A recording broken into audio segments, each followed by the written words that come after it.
기도하겠습니다.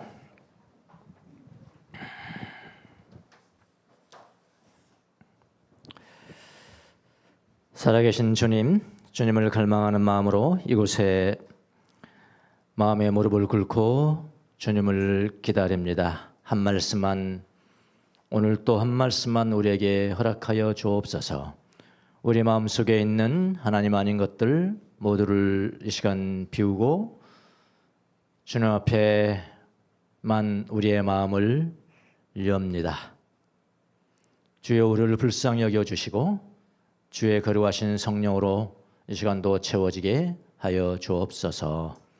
말씀을 듣는 시간입니다. 부족한 종을 세워싸우니 입술에 기름을 부어주시고 기록된 말씀, 기록되지 않는 말씀까지도 성령의 은혜 가운데 전달되는 귀한 시간이 될 수 있도록 축복하여 주시옵소서. 감사하고 예수님의 이름으로 기도합니다. 아멘.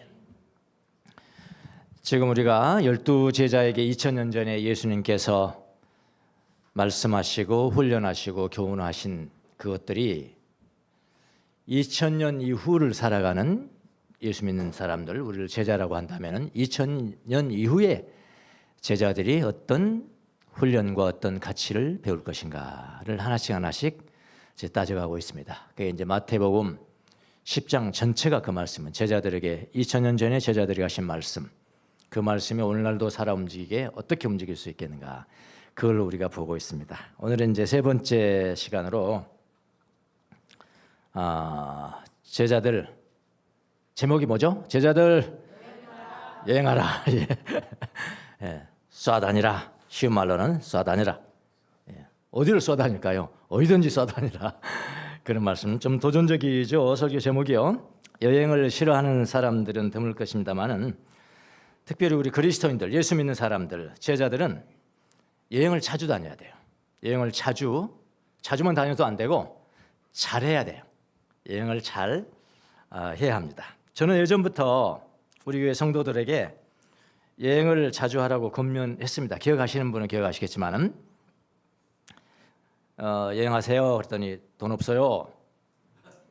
여행할 돈이 없습니다. 그래서 제가 돈 없으면 은행에서 빌려서 여행하세요.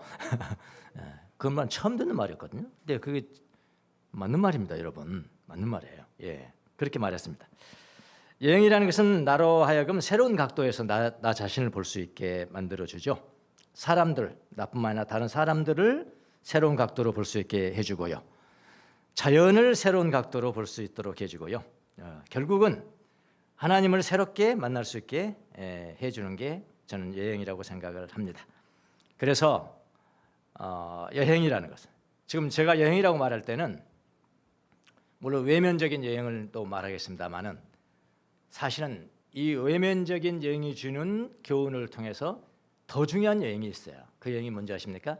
내면의 여행이에요. 내 내면에. 여러분, 우리 마음은 이 세상 전체보다도 더 넓잖아요. 그 안에서 나는 어떤 여행을 하고 있는가까지 나아가야 되는 거예요. 예. 새로운 각도로 보게 해주고 결국은 하나님을 새롭게 만날 수 있게 해줍니다. 그래서 여행이라는 것은 나를 성장시켜주는 훈련인데, 여행은 훈련인데 어떤 훈련이냐면은 힘든 훈련이다. 여행 고생되죠? 예, 고생돼요. 그래도 좋죠? 그게 여행이에요. 예. 영성훈련도 똑같은 겁니다. 예. 여행을 통해서 우리의 시야는 넓어지고요. 동시에 고생도 합니다. 영적인 여행도 마찬가지예요. 이 그리스도인들이 예수님 믿자마자 뭘 한다고 그러죠? 영적 여정을 간다 그러잖아요. 스피리추얼 저니, 그래요. 저니가 뭡니까? 여행이잖아요. 예. 여행하는 겁니다. 영적 여행도 마찬가지입니다. 영적 성장의 기쁨도 있지만은, 내가 성장했어 이번에 갑자기 성장했어. 기쁨도 있지만은 훈련이라는 것은 뭐도 있어요? 힘든 겁니다. 힘듦도 있어요. 여러분, 힘든 고뇌 없이 얻어지는 게 있습니까? 하나도 없어요, 이 세상은요. 예. 영적인 여행은 좋은 것이지만 힘듦도 있는 것입니다. 이스라엘 사람들은 출애굽 후에 광야에서 고생했잖아요. 광야에서 40년 동안을 고생했잖아요. 그 고난을 통해서 그들은 훈련됐고요, 성장했어요. 그래서 결국은 가나안을 정복했습니다. 예. 자, 오늘 본문으로 설교 준비를 하면서 제일 힘들었던 게 뭐냐면은 제목을 뭐로 정할까 했어요. 제목을 뭘로 정할까? 이거 간단하잖아요. 여행들 보내면서 여행 가라. 근데 아무것도 가져가지 마. 우리 예상과 전혀 다르죠. 목적지 정하지 마. 그건 내가 정해. 너는 모르는 거야. 목적지를 모르는 거야. 돈 가져가지 마. 구걸하지 마. 구걸하지 마. 내가 공급해 주는 거야. 구걸해서 먹는 것이 아니라 너를 사랑하는 사람이 너를 사랑으로 밥을 줄 거야. 이런 이야기거든요. 예, 이런 이야기인데 뭐라고 제목을 정할까 고민을 많이 했습니다. 물론 제목 정할 때 고민을 많이 하지만 특별히 이번은 말씀은 고민을 많이 했습니다. 여러 가지 제목이 떠올랐어요. 제자들의 여행법? 이거는 뭐 2000년 전에 그 제자들한테만 해당되는 그걸로 좀 너무 국한되잖아요. 제자들의 여행법. 그러면 제자들의 삶의 자세? 그 너무 또 광범위하고. 제자들의 유랑생활? 유랑생활 그러니까 그것도 너무 좁고요. 너무 시야가 좁고 이런 제목들이 떠올랐지만 모두 다 함량 미달이었습니다. 그래서 기도했습니다. 하나님, 무엇 때문에 예수님은 12제자에게 익숙한 곳을 떠나는 자기 고향을 떠나는 전도 여행을 하라고 하시면서 준비일 필요 없는 거, 필요 있는 것을 아주 디테일하게 가르쳐 주셨을까요? 이렇게 기도한 거죠. 하나님 앞에. 21세기를 살아가는 저에게 또 다른 교우들에게 다 제자들에게 모든 제자 우리가 예수님 제자가 신앙생활의 목표잖아요. 이 제자들에게 21세기를 살아가는 제자들에게 이 본문이 무슨 의미가 있을까요? 그렇게 하나님 앞에 기도하면서 고민했는데요. 만약 예수님께서 2000년 전에 명령한 것이라면은 2000년 전이라도 제자들에게 명령한 것이라면은 2000년 전이라도 그 당시만이 아니라 지금까지도 예수님을 믿는 제자들에게 효력이 있을 것이다. 이게 하나님의 말씀이다. 그렇잖아요? 있을 것이다.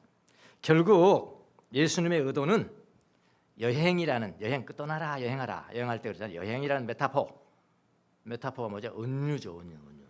예, 어떤 상징들을 통해서 은유를 사용해서 이 그리스도인들이 예수 믿는 사람들이 그동안에 익숙한 곳, 또 이제 편한 곳, 익숙한 곳, 또 편한 곳에서 떠나는 여행을 하여야 성숙이 일어난다는 말씀을 하시는 것으로 저는 깨달았습니다.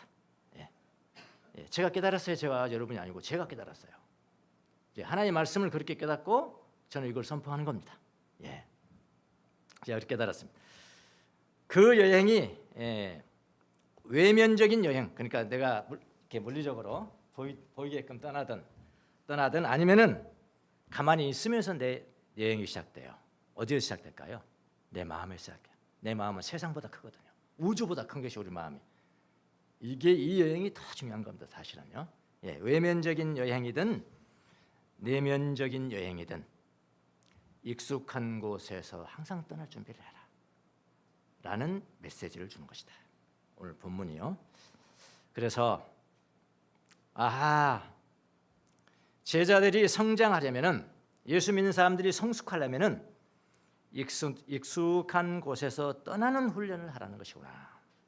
이거를 하나님께 깨우쳐 주셨어요. 그래서 제목이 그러면 21세기 오늘날 살아가는 사람들에게 도전적인 명령이 될 수 있게 해야 되겠다.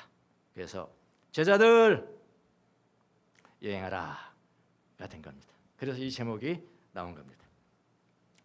자, 그럼 오늘 본문으로 돌아가세요. 오늘 본문이 의미하는 바를 우선 볼게요. 2000년 전에 예수님께서 말씀하실 때 그때는 무슨 의미였을까? 의미하는 바를 좀 살펴보고 어떻게 오늘의 적용을 할 수 있을지 보도록 하겠습니다. 예수님이 말씀하신 제자들이 전대여행을 떠나면서 준비물을 이상하게 디테일하게 말해주죠. 준비물은 무엇입니까? 없습니다. 정확하게 말하면 거의 없습니다. 거의 없습니다. 그러니까 이 말은 뭐냐면 홀가분하게 떠나라. 자, 9절에서 10절을 한번 보시겠습니다. 9절에 14절을 보면은 전대는 주머니입니다. 주머니인데 이 주머니가 좀 커, 배낭처럼 생긴 주머니인데 이 배낭을 어디다 썼을까? 이제 학자에 따라서는 그때 구걸하러 다니면서 여기다 담아주세요 할 때 썼을 거라. 그건 뭐 틀린 말은 아니죠. 그럴 때 쓴 것이다. 이것도 내 먹을 것을 예비하는 거죠. 지금 예비하는 전대에다가 금도 넣지 말고 은도 넣지 말고 동전도 넣어 가지고 다니지 말아라. 이거 뭐죠? 다른 말로 너를 지탱해 줄 돈 필요 없어. 예, 돈 필요 없다. 10절에 보니까 여행용 자루, 여행용 자루도 이거 필요 없다는 거예요. 속옷 2벌도, 그러니까 속옷 1벌은 되네요. 예, 속옷 1벌 됩니다. 1벌. 예. 근데 신발도, 그다음에 지팡이도, 그때는 지팡이가 여러 가지 의미로 쓰였었습니다. 당신이 그 방어용으로 쓸 수도 있고요. 또 뭐 몸이 힘듦을 방지하기 위해서 쓸 수도 있고 여러 가지 용도로 써 있어요. 근데 그 필요가 없다면은 뭐 환자라면은 지팡이 쥐어도 되겠지만은 그렇죠. 필요 없다면은 지팡이 다니지 마라. 지팡이도 지니지 말아라. 일꾼이 자기 먹을 것을 받는 것이 마땅하다. 이렇게 했어요. 구걸하지 마라. 구걸하는 그는 가져가지 마라. 너가 가서 일했다면은 네가 먹을 수 있는 것을 너를 사랑하는 사람이 다 해줄 거야. 그거 마땅한 거야. 그거. 괜찮은 거야. 그거. 이런 이야기죠. 자, 첫째는 돈 필요 없다고 하십니다. 돈 의존하지 말고 누구를 의존해야 될까요? 그를 보내신 주님을 의뢰하라는 겁니다.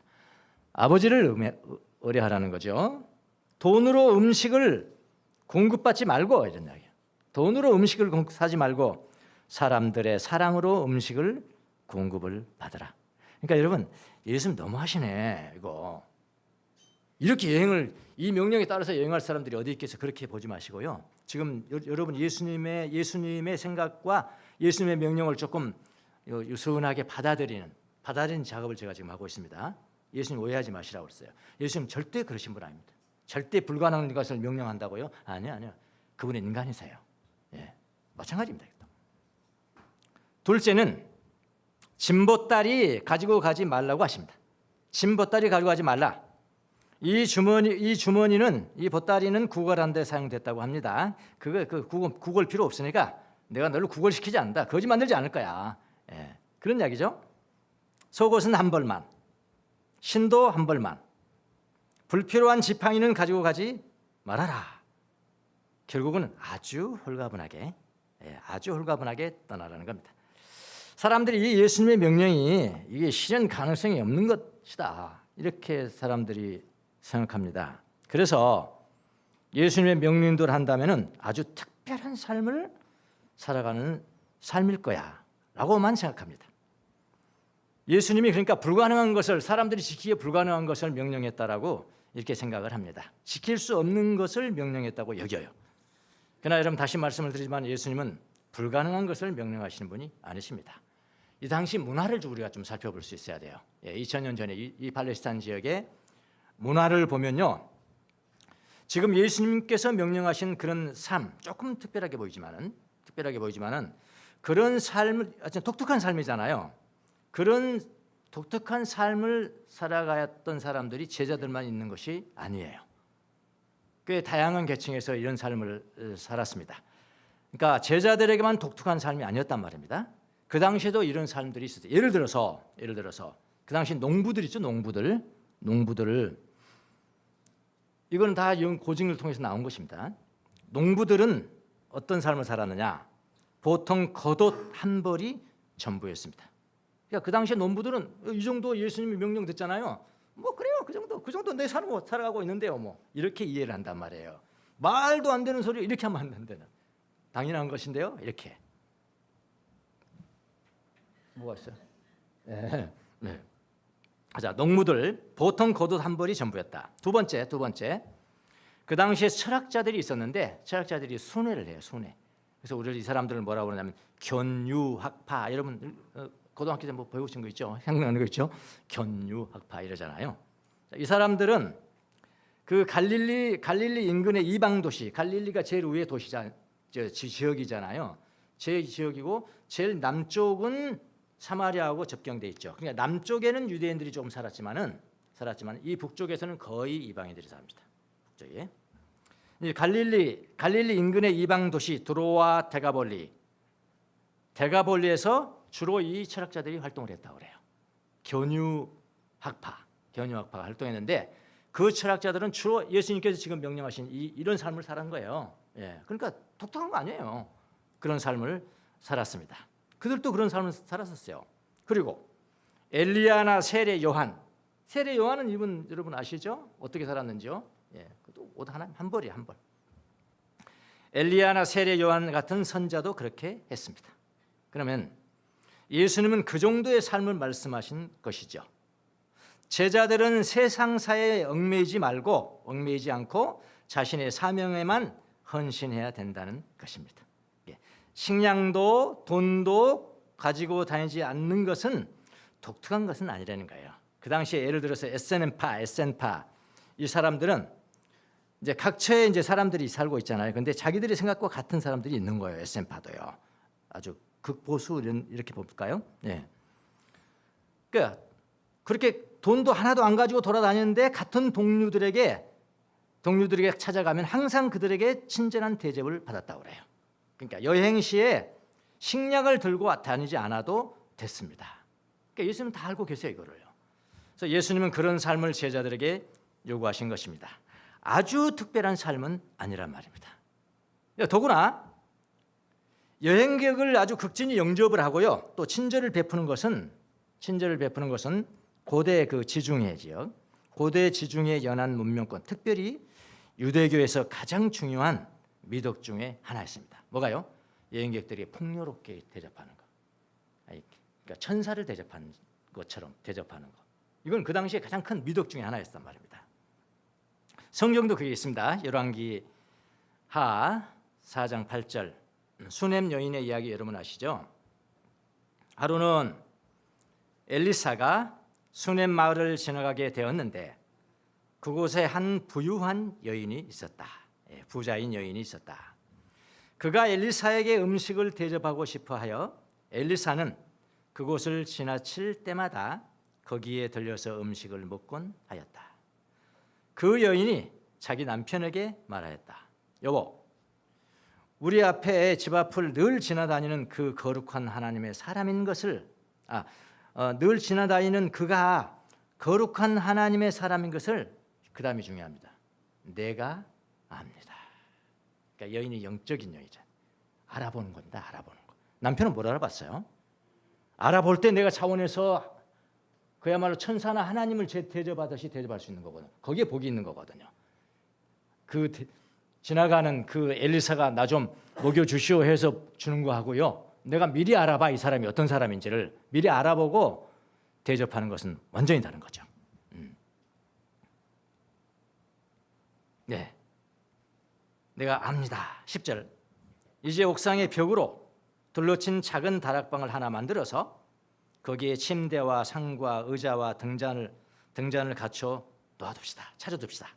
그래서 그가 우리 집에 들르실 때마다 그곳에 들어가서 쉬도록 합시다.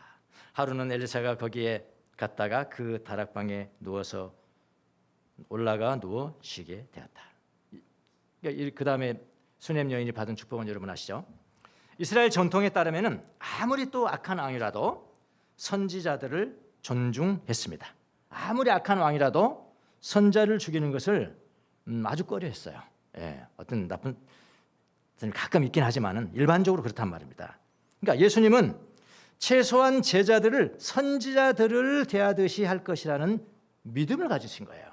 예수님은 너희들 선지자로 대접하는 사람도 있을 거야, 그런 이야기죠. 예수님은 그 전통을 의존한 겁니다. 정말로 참 이스라엘인이라면은 제자들을 볼 때 선자로 대접할 것이라고 믿었습니다. 그러니까 예수님 이거 잘못된 거 아니잖아요. 너무나 인간적이죠. 여러분, 예수님을 위해서 오해하지 마시기 바랍니다. 예수님을 아주 이상한 사람으로 취급해도 안 됩니다. 그냥 평범한 좋은 전통을 예수님이 의존하셨다, 사용하셨다, 그 정도로 이해하시면 되겠습니다. 우리는 예수님의 제자들은 뭐냐면 예수님의 제자들은 여행을 떠났다. 그게 중요한 거예요, 사실은. 여행을 떠났다. 이 사실보다도 어디가 우리에 꽂혀 있냐면 뭐냐면은 여행 시에 무엇을 준비해 갔는지 더 무게를 둡니다. 그래서 가져가지 말라고 할 때, 가져가지 말할 때 아니에요. 진짜 예수님이 하시고자 한 말씀은요, 여행 떠나라는 거예요. 무슨 말 아시겠습니까? 그러니까 뭘 준비하고 뭘 좀 거기에 무게를 두면은 안 됩니다. 자, 그렇게 하면은 여행을 떠나는 훈련의 중요성을 놓치는 거예요. 그래서 제자들이 여행을 떠나는 것이 무엇보다도 중요했습니다. 자, 이제 아시겠죠? 제자들은 떠나는 것이구나. 여행을 떠나는 것이구나. 자, 그럼 제자들이 할 여행의 특징이 뭡니까? 그 여행의 특징이 뭘까요? 뭐냐면은 우리가 오늘날 여행 간다, 어디 갑시다 할 때 그 여행과 예수님께서 2000년 전에 제자들에게 여행을 떠나라 했을 때 그 여행과의 차이점이 뭘까요? 차이점. 목적지가 정해지지 않았어요. 그렇죠? 목적지가 정해지지 않았고요. 할 일도 정해지지 않은 겁니다. 예. 음식점도 정해지지 않은 겁니다. 요즘은 어떻게 해요? 어디 가서 어디 맛집 찾아서 여지 가고 반드시 여지 가야 되는데 그런 거잖아요. 할 일도 정해지지 않고 음식점도 정해지지 않은 거예요. 11절 13절을 보시겠습니다. 예.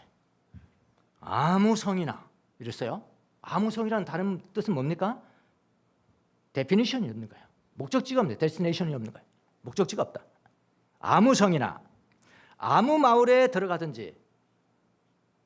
그러니까 여기는 아무 마을이나 아무 성에 들어가든지 하는 건 이건 뒤에서 누가 역사한다는 것입니까? 하나님이 역사한다는 거예요. 그것을 믿고 제자들은 떠나는 겁니다.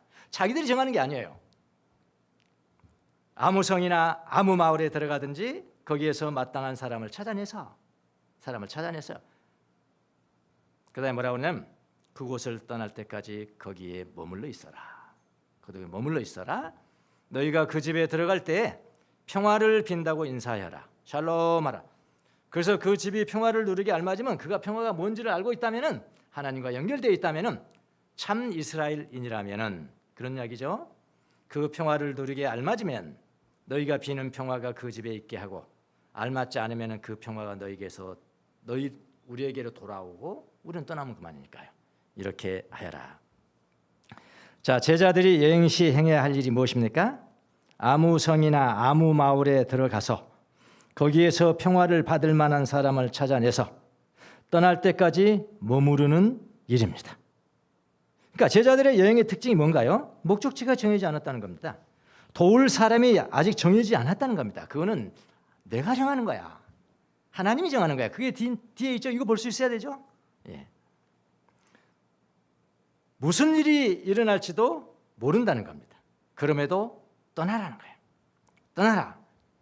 그 일은 하나님이 친히 하실 것을 믿는 것입니다. 그러니까 우리가 하는 여행과는 좀 차이가 있습니다. 우리들의 여행은 어떻습니까? 여행지는 반드시 정해져야 되고 아주 정확하게 시간도 정해져야 되고 그곳에서 무슨 음식을 먹을 것인가, 어디를 갈 것인가 얼마나 자세하게 하는지 말이죠. 옷도 말이죠. 항상 난 여행 가면서 옷이 부족한 적이 없어요. 반을 못 입고 와요. 반을 못 입고 와요. 또 여행 가면요. 여행도 그렇지만 나는 이제 집회를 많이 다녔잖아요. 해외 집회 다니면 그렇게 샤워 같은 게 하기가 싫어. 땀 흘리고 특히 여름 아니면 겨울 같은 데는 샤워도 하기 싫어. 그러면 속옷도 바꿀 필요가 없는 거야. 반도 못 입고 온다니까요. 항상. 그래서 하여튼 뭐 여행 가방 쌀 때마다 그래. 집사람인데 싸주잖아요. 제가 필요 없는 속으로 나갔는데 속으로 저 필요 없고 아무도 필요 없어요. 그런데 그게 다 막 써야 되는 거야. 우리가 차이가 있습니다. 우리들은 여행지는 물론 그것에서 무슨 음식을 먹을 것인가, 무슨 옷을 입을 것인가 다 찾아라. 그러나 제자들의 여행은 목적지도 정해지지 않았고요. 목적지도 정해지지 않았고 무슨 일이 일어날지도 모릅니다. 그래서 신비인 거예요. 하나님의 일은 참 기가 막힌 진리죠. 그래 신비인 거예요. 하나님이 하실 거예요. 우리가 이 땅에서 떠나는 영적인 여정은 목적지도 분명하지 않습니다. 무슨 일이 일어날지도 잘 모르는 거예요. 그래서 사람들이 영적인 여행을 떠나기를 그래서 겁내는 겁니다. 그래서 겁내는 거예요. 익숙한 것이 좋고요. 익숙한 것이 좋은 거예요. 생소한 곳을 걸어가기가 싫은 겁니다. 미래가 불확실하기 때문에 그런 거예요. 그러나 불확실한 곳을 향해서 떠날 때, 불확실한 곳을 떠날 때, 아브라함도 그랬잖아요. 그랬어요. 떠날 때 영적인 성장이 일어나는 거예요. 그래서 예수님은 제자들을 배려하신 겁니다. 지키기 어려운 부탁을 한 게 아닙니다. 여러분 오해 푸세요. 이미 그 당시에도 다행했던 정도를 지키라고 그러는 거예요. 자, 이게 훈련이라고요. 하나의. 우리 모든 예수님 2000년 전부터 지금까지 앞으로도 영원히 모든 예수 믿는 사람들은 예수님이 명령하신 이 의미를 알지어다.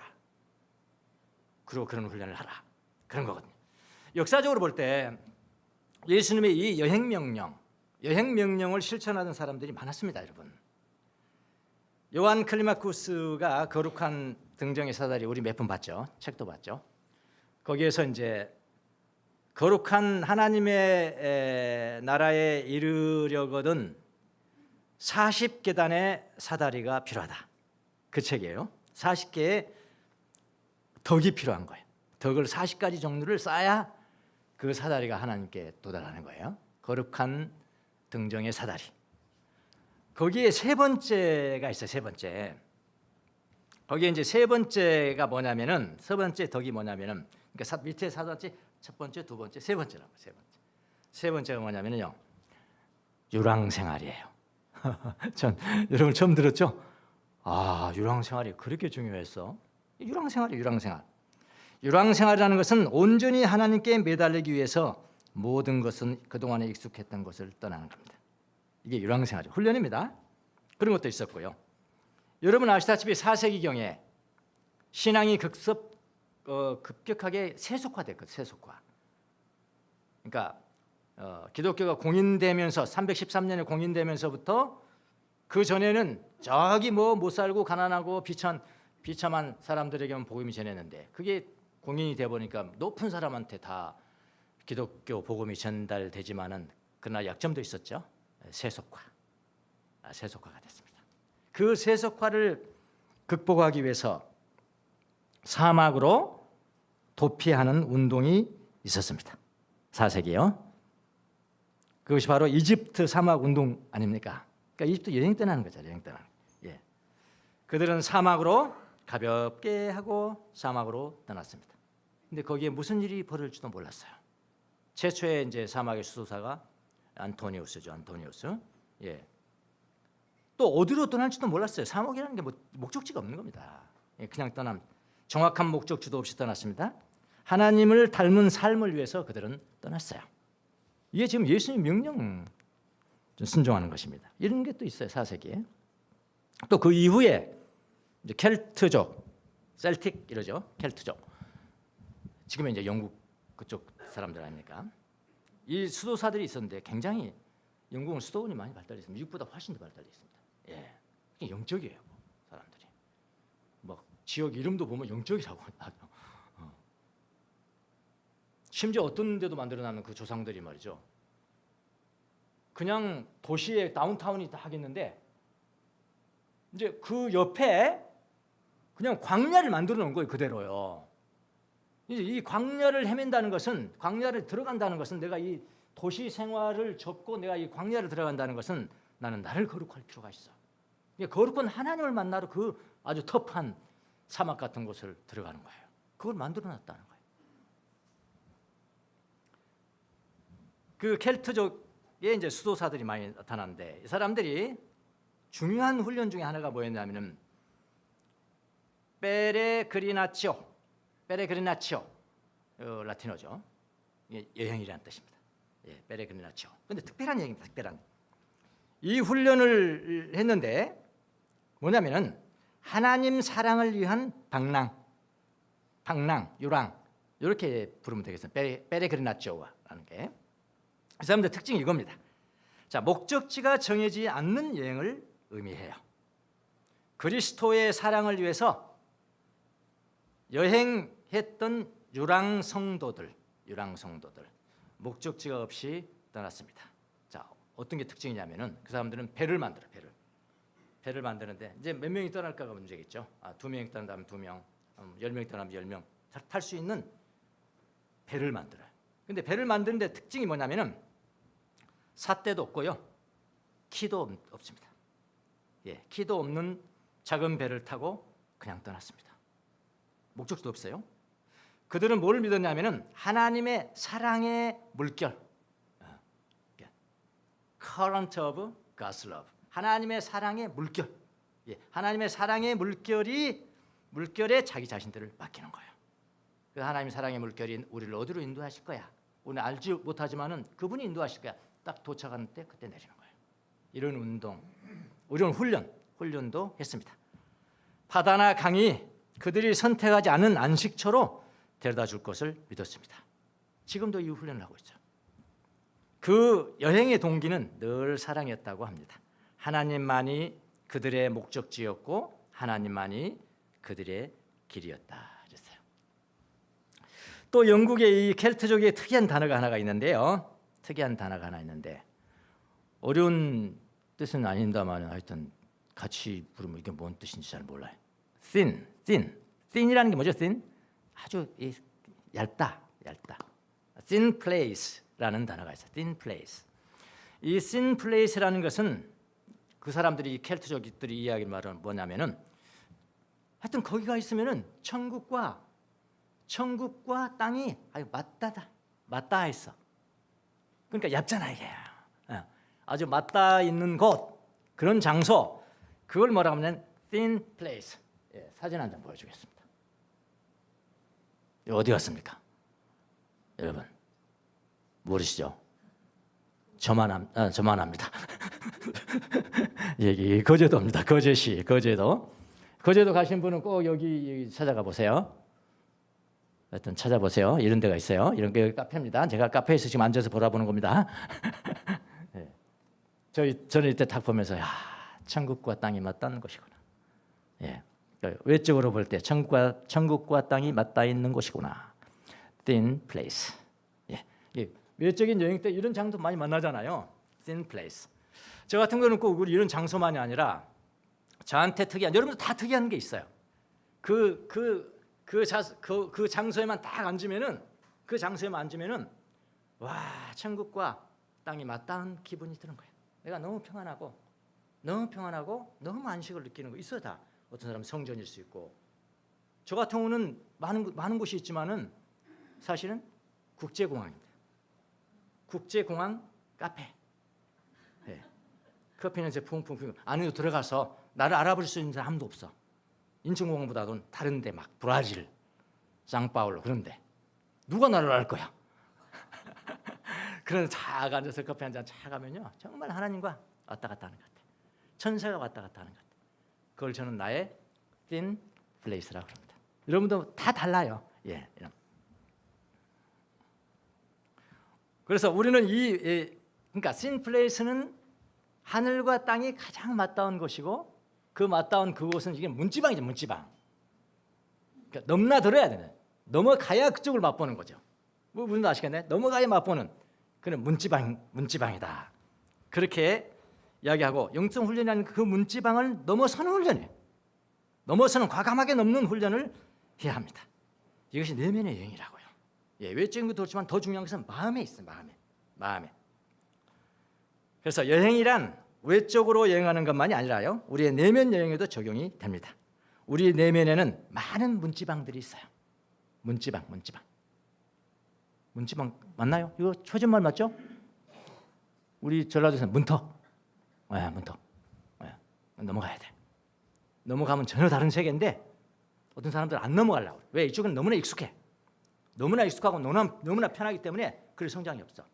그래서 이 익숙한 환경을 파괴하려는 어떤 요인들이 있으면 내가 근심이 되는 거야. 내가 돈이 없어지면 이거 파괴되는데, 그 돈을 어떻게 하면 더 벌까 막 근심 걱정하고 막 난리가 나. 그런데 어떤 사람들은 문턱을 팍 넘어버려. 돈 없으면 어떻게 되는데? 좀 창피 당했지. 그럼 창피 당해버리지 뭐. 무슨 말이겠죠? 뭐 창피 당해버리. 수치를 내게 주소서. 내가 그대로 해버릴게. 하라고 말하는 것은 그 문지방을 넘는 거라고요. 그 문지방을 넘을 때 새로운 나라가 펼쳐진다는 거예요. 네. 뭐 하나는 뭐 경제적인 이유만 들었지만 많잖아요. 뭐 맨날 뭐 가정에서 부부싸움 하는데 뭐 문제는 하나였다. 왜 나는 그렇게 생각하냐는 거예요. 왜 그거 하나만 생각하는 거예요. 그거만 하면 되니까 막 근심하고 걱정하고 문지방을 넘지를 못해서. 그러니까 어제는 이거 그대로 하면 어떻게 되는데? 그대로 되면 뭐 좀 불편하게 살겠지만 그렇지 불편 당하지 뭐. 이렇게 좀 불편 당하지 뭐. 그렇게 해서 문지방을 넘어버리면 새로운 세계가 기다리고 있다는 겁니다. 우리의 내면에는 많은 문지방들이 있습니다. 문지방을 넘어야 하는데 넘지 못하고 있는 나의 모습을 봐요.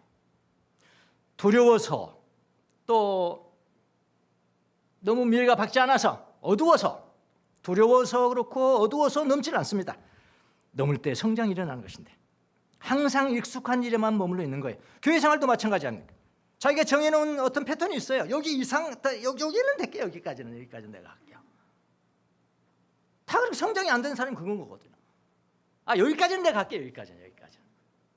더 이상은 나한테 믿지 마세요. 자기가 넘어야지. 누가 믿는다고 넘어가면 되나? 그거 안 되는 거죠. 다른 세계는 아닌 거거든요. 내가 넘어야 되는 거거든요.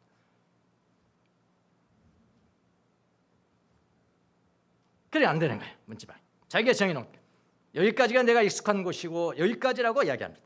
그 문지방을 넘어서 저쪽으로 여행을 가야 되는데 그렇지 못한 것을 봐요.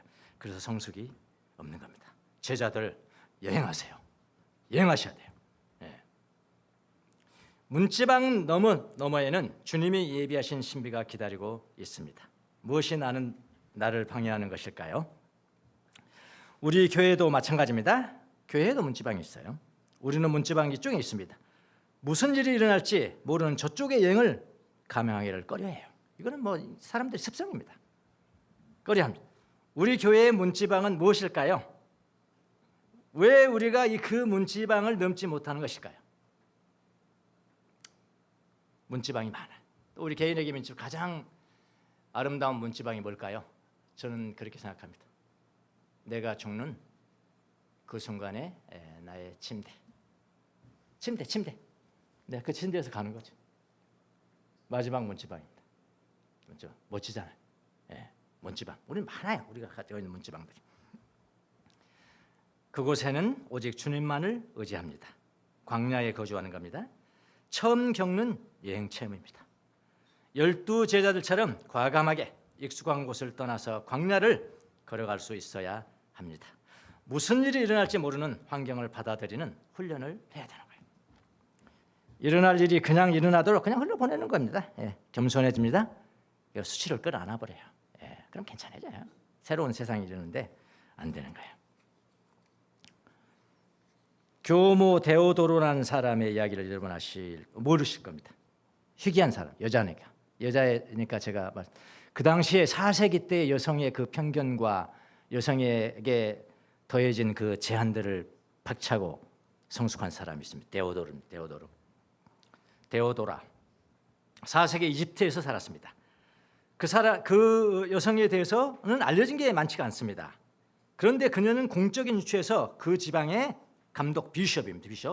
감독과 다른 남자들에게 영성 지도자가 됐어요. 그 정도 탁월했다 이 말입니다. 여성인데도.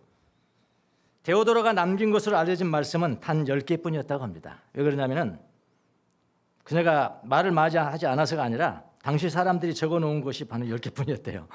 그래서요. 그런데 이집트의 거치는 사막에서 그러니까 1700여 년 전 아닙니까? 지금부터 1700여 년 전에 그녀가 여러분에게 지금도 말씀했다는 것을 한번 상상해 보세요. 1700년 전에 말씀한 것이 지금도 살아있는 거예요. 그 여인은 그 당시 편견과 제한을 넘어서 발을 옮겨놓은 그 용기를 상상해 보시라고요. 그 당시에 극단적인 단순성을 요구하는 그 장소 속으로, 그러니까 사막 속으로 그러니까 어떻게 문지방을 넘었을까를 생각해 보시라 이거예요. 그 사막은 그녀가 가장 원하는 단 한 가지를 주었습니다. 그녀는 하나님과 하나가 되는 것을 원했어요. 그녀에게 기회를 주지 않고 제약하는 문화적 규범으로부터, 그 당시 문화였으니까요. 규범으로부터 자유하게 되는 것을 원했습니다.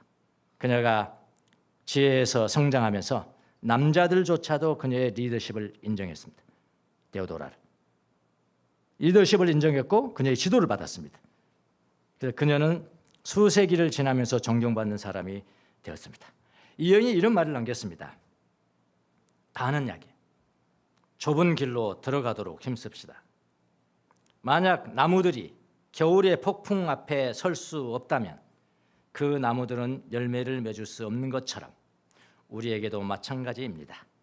지금은 폭풍의 시대입니다. 우리가 하나님의 나라를 상속받을 수 있는 것은 오직 많은 시련과 유혹을 통과할 때만이 가능합니다. 여행하세요. 제자들 여행하세요. 외면 여행 플러스 내면 여행, 특별히 내면의 여행하세요. 아주 익숙한 곳에만 머물러 있지 마세요. 과감하게 문지방을 넘는 겁니다.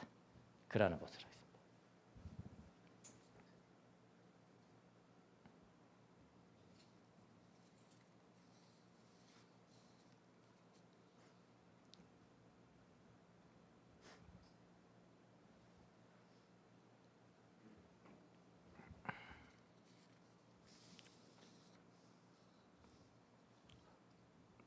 도노휴라는 사람이 썼는데요.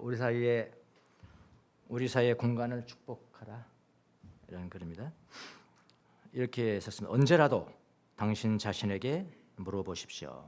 이 사람이 여행을 아는 사람입니다. 언제라도 당신 자신에게 물어보십시오. 나는 지금 어떤 문지방에 서 있는가? 무엇을 떠나야 되는가? 어떤 익숙한 곳을 떠나야 하는가? 나는 어디로 들어가게 될까?